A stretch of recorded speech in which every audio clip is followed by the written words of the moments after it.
Hey guys, Attacking Toucans here, welcoming you back to Let's Play. Oh hell nah! There's no way I'm letting you do an ASMR intro for the video. That is next level terrible. What's up, hoes? Welcome back to Zora. My name is Attacking Toucans, and in the last episode, we got some good ass items. We got the long shot, which is the best item we've gotten by a long shot. Ooh, you suck! And then we also got the slingshot, which is like the long shot because the word shot is in the name. No, they're not related to alcohol. If only the alcoholic in me is coming out right now.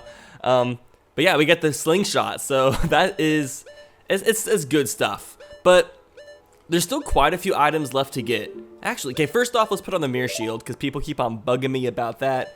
And let's put our white tunic back on because, I don't know, our pastel red is getting kind of old now. So anyways, here is the remaining items we have yet to receive from this randomizer. We need to find the Kokiri sword. Both upgrades for the quiver, the silver gauntlets, and then the gold gauntlets. Below that is the silver scale and golden scale. We haven't gotten either of them yet. And the ice arrows, Nairu's love, and the lens of truth. So that's all we have to get as far as items go. So that's about 10 more major items to collect. So there's still quite a bit to do. A lot to look forward to, I guess. I know, I look for Navi. I'm gonna cut off your wings and then hot glue them to your body upside down. So every time you try to fly up, you fly down and hit your head on the ground and get a concussion. Am I taking this too far? Maybe. It's okay though, because it's just a imaginary fairy character. It's not real. Ooh, let's dodge these guys. I was actually thinking about this the other day, but I was thinking if you explain Zelda in a certain way, you can make this sound like the most wimpy ass girly game in the whole entire world. Like if you said this game was about a kid who wears a skirt, who loves to collect fairies and is trying to save a princess, who really loves to ride ponies, he plays an ocarina, he fights giant flowers and bushes that are trying to attack him. You can make this game sound wimpy AF. But then at the same time, you could also make it sound really epic if you were like, yeah, this game's about a fearless man who likes to travel across the world fighting monsters, crawling through dungeons to save the kingdom. He fights a giant monster with severed hands, dragons, giant phantom ghosts. It all comes down to your perspective. I'm sure there's different ways to perceive me as a commentator as well. I'm trying to think, like in the comments, try to think of 2 ways to describe me. The first one, try to make me sound like really, really lame and just awful. And then in the next half of your comment, try to make me sound like I'm actually somebody worth watching. This is your homework assignment tonight, children. I need a 10-page essay.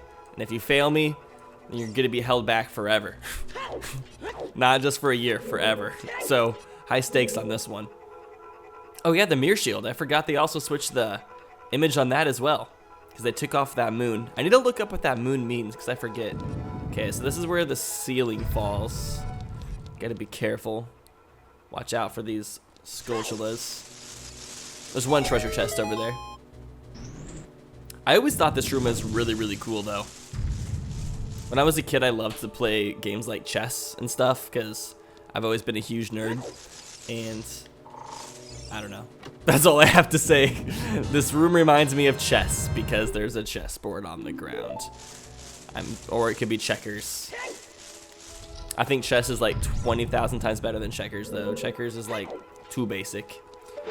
All right, now for the most difficult block puzzle anybody has ever attempted in their life. Okay, first off, we got to get this fake ass piece out of here. We don't need none of this blue fire shit going on.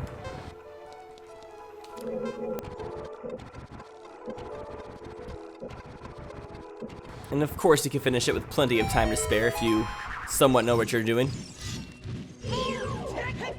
Alright, come back here. Nope. Get the nut. And then these long shots.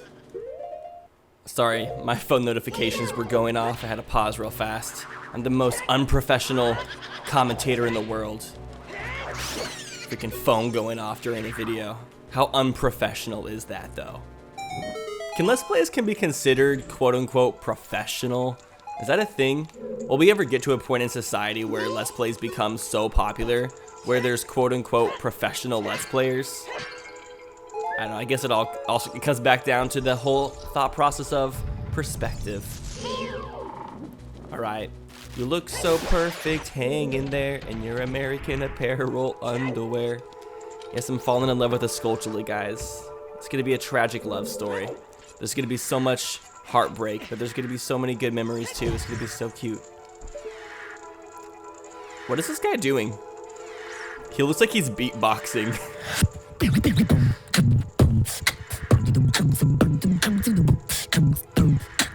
Damn, that was impressive. Too bad I gotta kill you to progress the game. If I didn't have to do that though, I'd totally like sign you onto a label, make you become like hella famous. Alright, so what we gotta do here is we just gotta shoot the one that spins. This is probably, well, I guess technically this is the hardest ghost to fight, but they're all really, really easy. And also last episode, I referred to these ghosts as he. They're actually girls, they're sisters. I don't know why I made that mistake. I apologize. How could I not realize these ghosts were sisters? They look so feminine. They're the most feminine ghosts I've ever seen. I can't tell if they're like young sisters or if they're really, really old. Like they look like they could either be teenagers or like elderly women. I'm just gonna go with elderly women because I like the idea of us killing elderly women. What am I saying? Jeez, why do I even talk sometimes? I don't even know. Alright, if we jump off here, we can never get back up. So you know what that means. We have to stay up here forever because this is a once-in-a-lifetime opportunity. Okay, I'm bored already. Let's go. I don't know why I opened up that door over there. This leads to the courtyard. I'll like show you guys real fast just in case you're curious. Because I don't even know why they have this door because you don't ever have to go through here. But yeah, we got over here originally through the well, I think. Yeah. Hey, Octorok. So I'm wondering what medallion or spiritual stone we're gonna get from this boss fight. I'm really, really hoping it's the water medallion. Because if we get the water medallion, we can activate the cutscene in Kokiri Village where it's on fire. And we can get the next song from Sheik. Which will hopefully, oh crap. I just realized I did not mean to have the Minuet of Forest checked. I don't know how that happened. I say I really want the Nocturne of Shadow so we can go to the Shadow Temple. But hopefully we get the Lens of Truth before we do the Shadow Temple because it's not too easy without the Lens of Truth. It is possible. I have done it before in a randomizer. And it was definitely a challenge. But while commentating for a Let's Play, I feel like it'd be easier if I had the Lens of Truth. Alright, so you kind of gotta pay attention while doing this. You gotta keep track of what direction you're spinning the room. And also, I'm going to clarify a couple other things real fast. So in order for us to technically beat this randomizer, we have to get all of the spiritual, not the spiritual stones. We don't need the spiritual stones, but we need all of the medallions so we can make the rainbow bridge that leads to Ganondorf's castle. Now, when choosing your settings for the seeds for these randomizers, you are able to make it so Ganondorf's castle is automatically open for you whenever you start the game. So you can go like straight in there and get some items. But I like to set it to where you have to collect the medallions, because if you set it to where where Ganondorf's castle is already open, I think all you need to beat the game is like light arrows and I guess the hook shot, maybe the long shot, but I think just the hook shot. I don't think you need the long shot to beat Ganondorf. Is there anything else apart from that? Yeah, that's not as much fun. I'd like to have to at least collect medallions. I mean, it is kind of nice because I'm wanting to do a lot more races of Zora in the future, so it is nice to have options to keep the races short if you need to have like quicker, more concise races. But for a Let's Play, I prefer having it collect the medallions. To add it adds a lot more substance. Alright, and I think this is the last switch. A lot of comments kept on pointing out how every single time I said the word I switch, it sounds like I'm saying ice witch instead of I switch. And I thought that was freaking hilarious. I went back and watched the video and I was like, it totally sounds like I'm saying that. But no, it's I switches. But it's kind of like when I did my Pikmin Let's Play. Whenever I was referring to the ship pieces, everybody thought I was saying shit pieces. It's one of those, they just sound way too similar. Alright, Phantom Ganon, let's go. Gonna have to try to do some concise shooting with our bow. One of the coolest Zelda boss fights ever, in my opinion. I think the fact that he's jumping in and out of paintings is such a unique feeling. There's a lot of information stating that, come on, that the overworld from Ocarina of Time wasn't originally gonna have like Hyrule Field and stuff. It was gonna be a lot more similar to Mario 64, and you would enter the levels through paintings and such. They ended up scrapping that idea, obviously, and I'm kind of happy they did, but it is really interesting to think, and I believe this boss fight is kind of like an indicator of what that would have been like a little bit. They kind of took the ideas they had from that and applied it to this boss fight instead. I mentioned this earlier in the Let's Play. I think it was the first time I was in Forest Temple. Oh, Tom, wait, let's do this the fun way. Let's pull out our empty bottle. Scoop, scoop, scoop diddy, poop diddy, shoop. There we go. So I mentioned this like 10 episodes ago or so. Holy crap, I'm doing so well. There is a crossover between Mario 64 and Ocarina of Time, where you play through Ocarina of Time, but as Mario, and there's like lots of stars and stuff to collect. And whenever you do this boss fight, in the original game, in the Mario 64 version, you actually jump into the painting inside these levels. Like Mario jumps inside and you fight the boss inside the paintings. And the maker, Kaze, recreated like the painting you see in there. He actually recreated that in like as a Mario 64 area that you can go in and fight the boss. I thought that was such a unique idea. I might actually do a Let's Play of that in the future, because I mean a lot of my people on this channel seem to like Zelda games and Mario games and hacks of sorts, so I mean it works. Drink some of my Coffee real fast. So good. I'm obsessed with coffee and caffeine in general. All right, heart container, what do you have? You are still a heart container. He was sure of himself. He was a confident heart container. And now for the real moment of truth. So much anticipation. The Zora Sapphire. Aww. I mean, I guess it doesn't hurt to get the Zora Sapphire, because now if we get the Kokiri Emerald. Oh, look at the little cute guy. Hey! Hi there, I'm the Deku Tree sprout. Because you and Saria broke the curse in the Forest Temple, I can grow and flourish. Yay! Someday he will be as big as the great Deku Tree himself. Look at that beam of light shining down. I've never noticed that. Well, I think I've noticed the light, but I've never noticed the hole it creates in the forests or in the great Deku Tree's leaves. Now that we have the slingshot, let's go ahead and turn into a kid and go back and fight Gohma real fast, too. I was gonna say, if we can get the Kokiri Emerald, or, what is it? Yeah, it's Kokiri Emerald. If we can get that, we'll be able to get the Song of Time, quote unquote, and the Ocarina of Time. Because you have to get all 3 emeralds to activate the cutscene where Zelda's running away from Ganondorf. And that could also be the Nocturne of Shadow that allows us into the Shadow Temple. So, I'm actually considering for this Let's Play, just going and finishing every single temple, just because, I mean, we're probably going to have to finish every single temple, except for maybe like 1 anyways. So I might as well at least like finish up the game and collect everything. That way we can see where all the items are in this seed. I think with how many people are watching the series, it's a justifiable action. And I'm just kind of curious in my own regards as to where everything is. I really want to know where the silver scale is, because that could be in 2 different locations, because an item like the silver scale, I just thought we should do the treasure chest game. I'm gonna guess on it real fast. I'll give it 3 shots, guessing wise. Let's say items like the silver scale that are stackable, that have the golden scale after them. If you were to find either of the chests that have one of the scales in it, it's going to be the silver scale first, because you can't get that. You can't get the golden scale until you get the silver scale. So there's 2 chests out there that potentially have a scale in them. They're just hiding from us, man.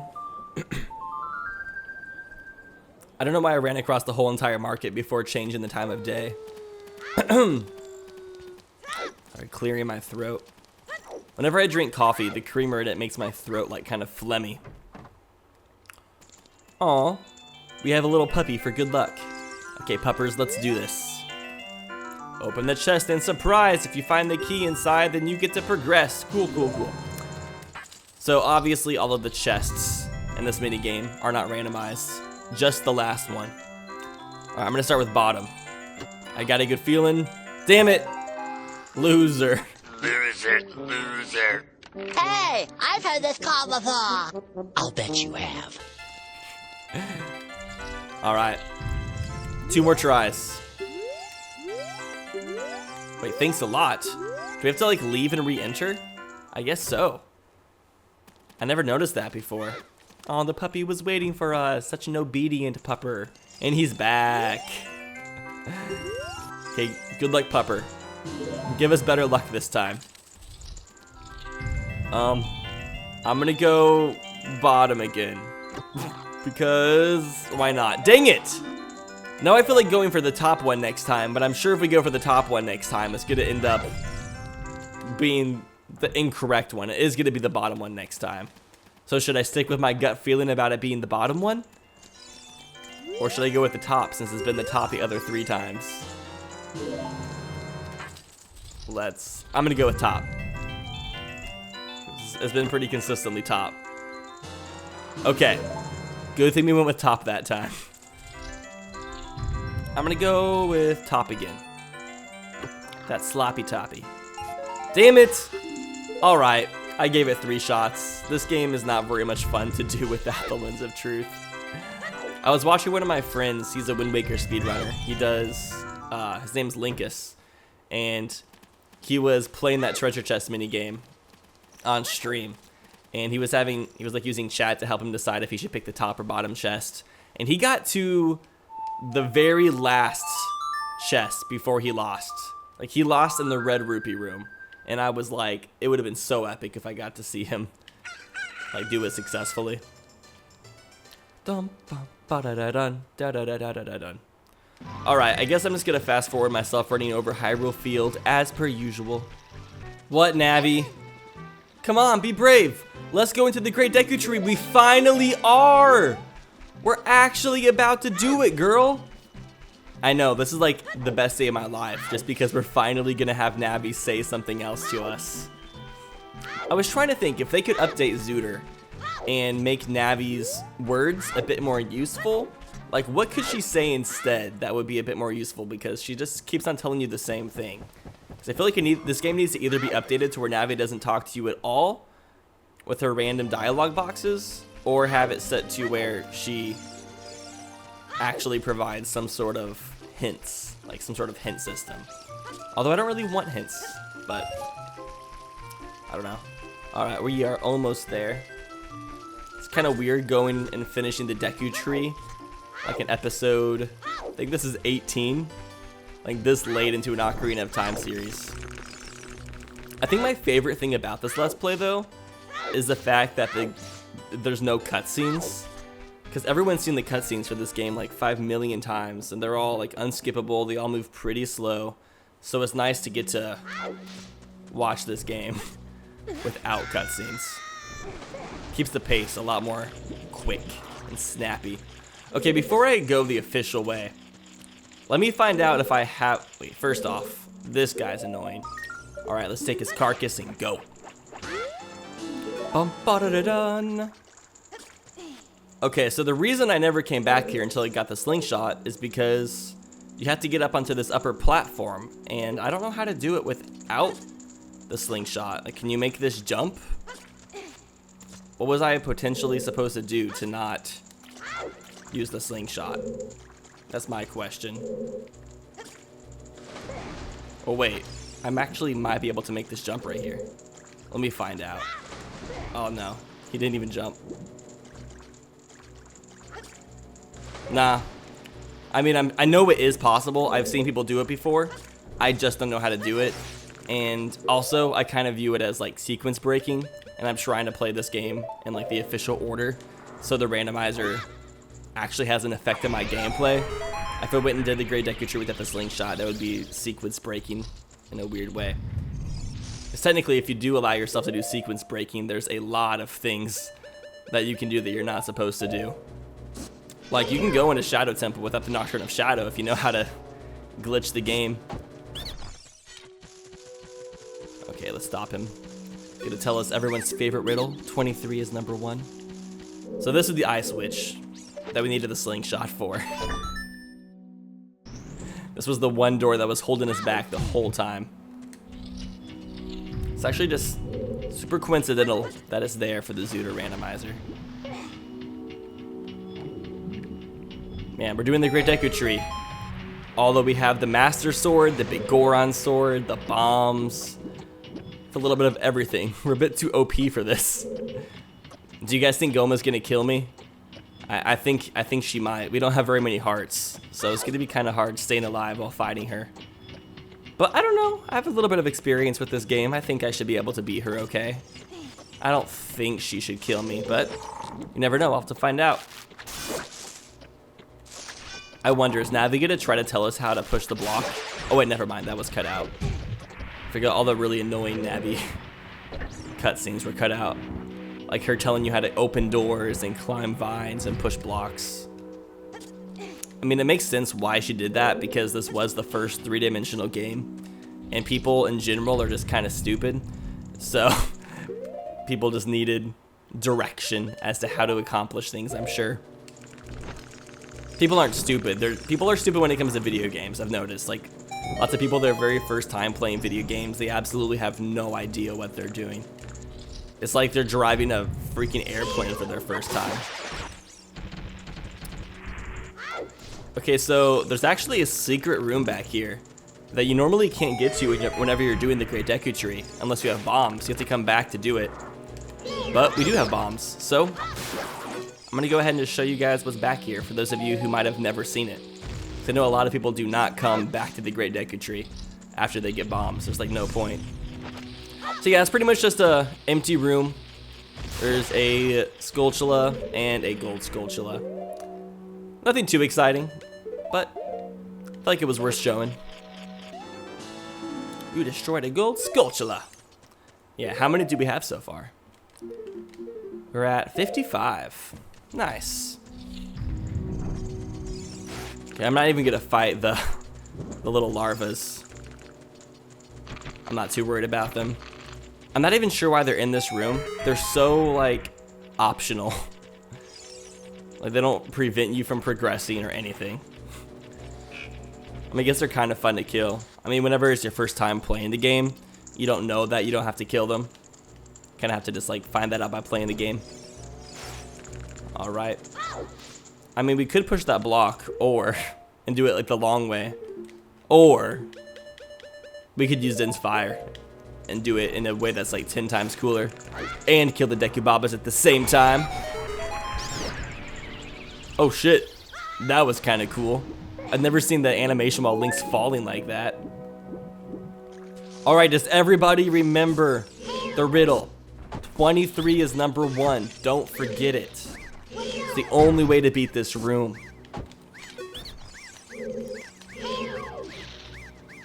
Alright, Buckaroo. Ready to square up? Sorry about that. Must be a Canadian Deku scrub. Alright, in the moment everybody's been waiting for. Gohma.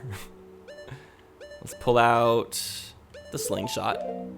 Maybe we don't need the slingshot. Can you use the boomerang on Gohma, I wonder? Because normally it'd be impossible to fight Gohma. Why do I keep calling her Gohma? Normally it'd be impossible to fight Gohma with the boomerang because we'd have already beaten her by now. Let's see if it affects her. No, it doesn't. There we go. Do a couple Deku stick stuff. Oh no, pull out the Deku stick. Dang it. Missed my chance. Well, we'll just keep the L target and wait till she's trying to lay babies above us. That's weird. She's like, you're trying to hurt me? Well, I'm going to give birth above your head.